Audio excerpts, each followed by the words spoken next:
Hello, it's me, your Gemini friend.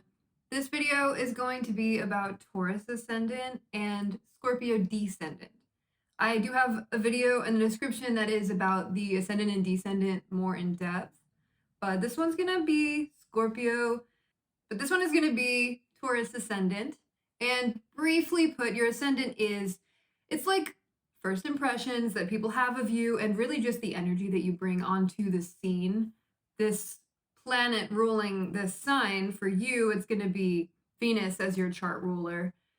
You kind of bring Venus along with you wherever you go and use it whenever you are interacting with anything that's like a beginning, because this energy represents the very first moment that we came into the world and we were born. So this is exploring how this energy pops up in your life. And the descendant is going to be, while the ascendant is the beginning of the first house, the descendant is the beginning of the seventh house.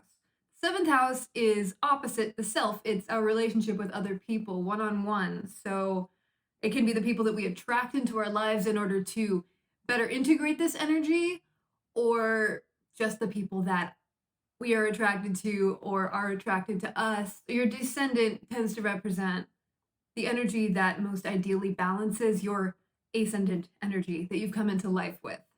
So, like I said, your chart ruler is Venus, which is a lovely one to have. Taurus and Libra share Venus, but they're very different about it. The Libran Venus energy is more focused on socializing and relationships. It's an air sign, so there is an element of other people that is more there for it, but the Taurus type of Venus is much more material. Since Taurus is an earth sign, Venus in this way is about accumulation of wealth. It's about our aesthetic sense and sensuality. Sensuality is a big word for this one. Taurus energy really knows how to embrace and indulge in sensory things. But before I go too much into that, Venus is your chart ruler.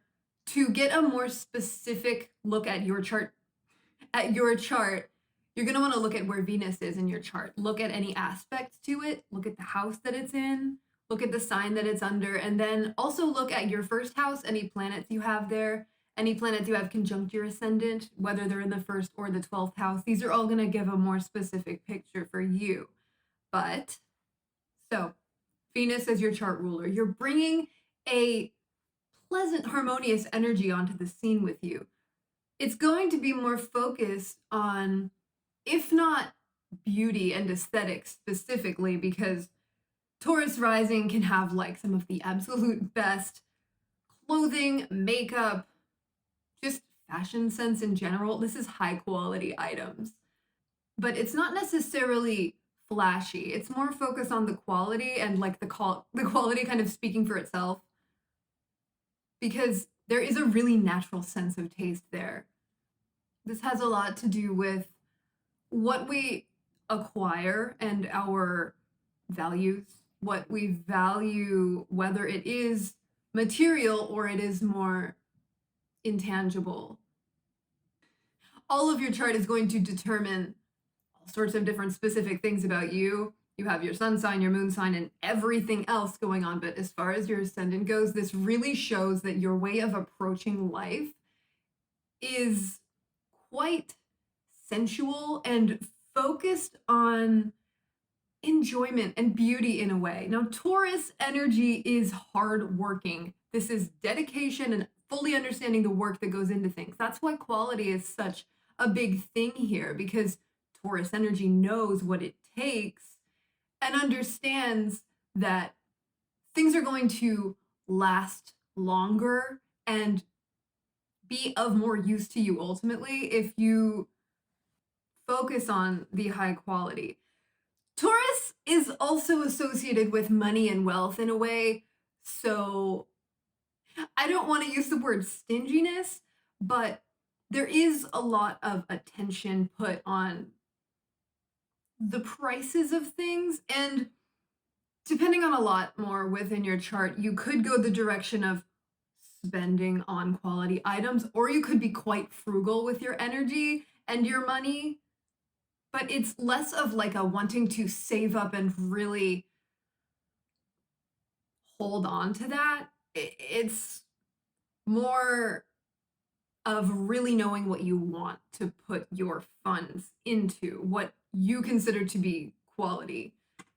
Let's go into traits of Taurus Ascendant. This is, since it's Venus, there is a very nice pleasantness to it. I always think of like a sort of lush, natural beauty, like thick eyelashes and glowing skin, soft, healthy hair. The appearance is never going to be something that I personally really like to look like. Astrology and physical appearance, not my favorite thing to pay attention to, but this one in particular, because it is Venus, which is beauty, and it's put on the way that we are outwardly approaching life and wanting to present ourselves. So this is one of the more beauty focused signs. Even if you're a very masculine and not interested in really primping or anything, there's still a natural glow or essence about you that is just, it's nice. This is a very nice rising sign to have when it comes to being received pleasantly. You have a way of just kind of coming across and being received and being naturally received well. Like, there's probably not anything particularly. And then taking on the hardworking Taurus qualities. This is somebody who shows up as reliable and shows up as typically a very dependable person. The thing with Taurus is that it is very focused on personal desires. So there is a really strong emphasis on what you specifically find worth the effort. This is going to depend a lot for different people, but whatever it is that you consider to be worth the effort, you will put all of the effort into, and you will not stop until you have it. People can likely see this about you. There's also a strong dislike of being rushed here. You probably hate it when you feel like people are pushing you to go past your natural pace. Taurus is very much about taking your time. That's just another quality thing. And especially when it's coming to like your appearance, you might be very particular about what you're wearing and how you do whatever it is that you do. Because why would you not want to do your best job, look your best? You know, it's just like, it's a choice. But whether or not the focus is on beauty, it's always on quality and value. Value, value. Taurus also prefers comfort. It's not at all afraid to get its hands dirty and work hard, obviously, but comfort is the goal, and comfortability is really strongly important when it comes to these values, whatever you're choosing to put your energy into. The goal is usually comfort in some way, whether it's material comfort or physical comfort, or choosing things that are even when it comes to like fabrics and textures, choosing things that feel good on your skin, like physical comfort. It's such a sensual sign. So when it comes to like being in situations where things are more up in the air, you don't know what is going to happen next, or there's some sort of instability that can make you uncomfortable, you might really prefer to have a plan or at least a general idea of where you're going. And of course, that comes from not wanting to put all of your effort and time into something that you're not even sure that you want it. There's a lot of need for stability and routine in a way, or at least knowing what you're going to expect. And this is kind of where the Scorpio Descendant comes in, because Scorpio is all about getting uncomfortable. It's about taking the things that need to be done, that nobody wants to do, because it might be painful, it might be difficult, or it might just kind of upset the flow of things or like the status quo in a way. Scorpio hates Scorpio hates fake. It hates anything inauthentic, people trying to present something as something different than it actually is. Scorpio energy can't stand it. So where it comes into like kind of shake things up for Taurus energy is when it comes to that routine, stability, comfort way of being. Sometimes we can like things so much and have them like we're accepting them. This is a part of life. To have it taken away would be really disruptive, but it might not be good for you. Scorpio comes into question like, okay, I see why you're doing this, but is it still working for you? Is this still what we need to be doing? And what Scorpio on your descendant indicates is that in your relationships, you need there to be authenticity and depth. Depth is so big with Scorpio energy, and this is who you are attracting and who you are attracted to. So what this can actually serve to do, since it is opposite our first house, our ascendant, and our sense of self and identity, is that it it kind of indicates a need for your relationships with other people to really be transformative ones. And above all else, there needs to be no fakeness there. Like a steady, comfortable, shallow relationship is the worst thing that you can do if you have a Scorpio ascendant. It doesn't indicate that you need to be in a relationship. It just indicates that relationships, whether it is any sort of partnership, any sort of committed relationship, it can be with a friend, with a business partner, with a family member. This is about our one-on-one relationships, not just romantic ones. But attracting people into your life that kind of pull out that uncomfortable truth type energy. Because like I was saying, if you have Taurus on your ascendant, this can mean that you might tend towards comfortability, and there is a need to balance that. Balance is the goal for everything. So when we have our first house of self, we have the seventh house of other people, and this is what is going to be the best thing for you, is to have either people that really have that sort of investigative, curious in a darker way sort of nature. It's going to bring depth to your relationships, which actually helps you to integrate that part of yourself and do those things, learn how to do those things that you might be very averse to but are necessary. So it's kind of about questioning your routine, seeing if there's anything stagnant there, and attracting people that help you out with that. Something that Taurus and Scorpio have in common is sensuality. This is the axis of so many things. You could even say life and death, but resources. Taurus tends to be possessive of resources, and Scorpio is associated with Pluto in the 8th house, and this is all about shared resources. So what Taurus learns from Scorpio is how to be truly vulnerable and share.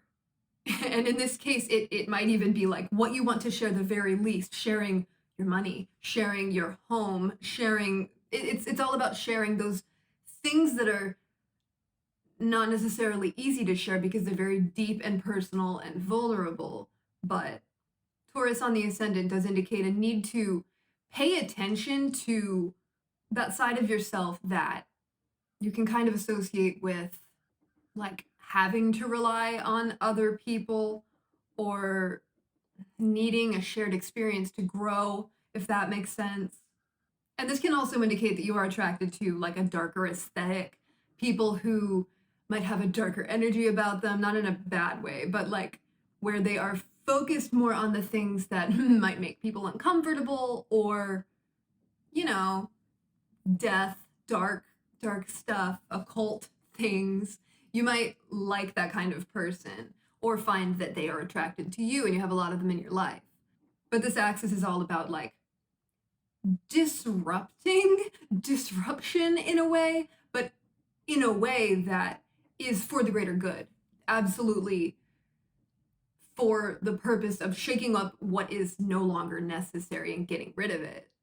These are also both very possessive signs. So stability is really, really valued. Scorpio loves Taurus energy because it's so predictable. You can expect them to be doing the same thing that they're always doing. It's not a boring sign, and so much obviously depends on your chart specifically.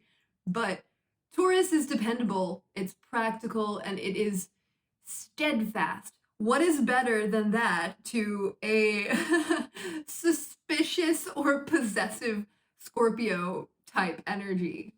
Trust is such a huge thing, and Scorpio under Descendant indicates a huge need for trust in your relationships. Don't even bother with people that you feel like you can't trust. It's not worth it. You need that trust. You need relationships with people that really have you digging deep into a part of yourself that you might not want to face, but it really ends up being powerful in the end because you were able to face it.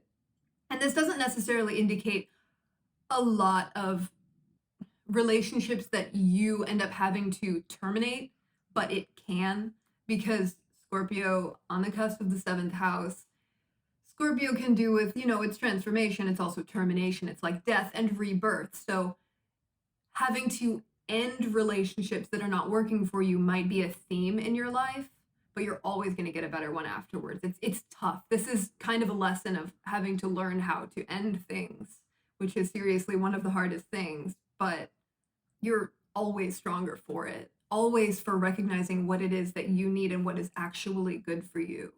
That is always going to be so rewarding. And that's really, this axis has so much to do with that. So the theme of this, it's like exploring each other's psychological depths, having connections that are really growth oriented. And Scorpio energy just adores this predictability in a way because they always know that you're going to be there for them. So that's why these signs really balance each other nicely. And that is all I'm going to say on this one. So thank you so much for watching. Let me know what you think. I'm very curious. And let me know if you have any video ideas for me and, topics that you'd like me to focus on. Like this if you like it, subscribe if you want to. And that will be all for now. Thank you. I love you.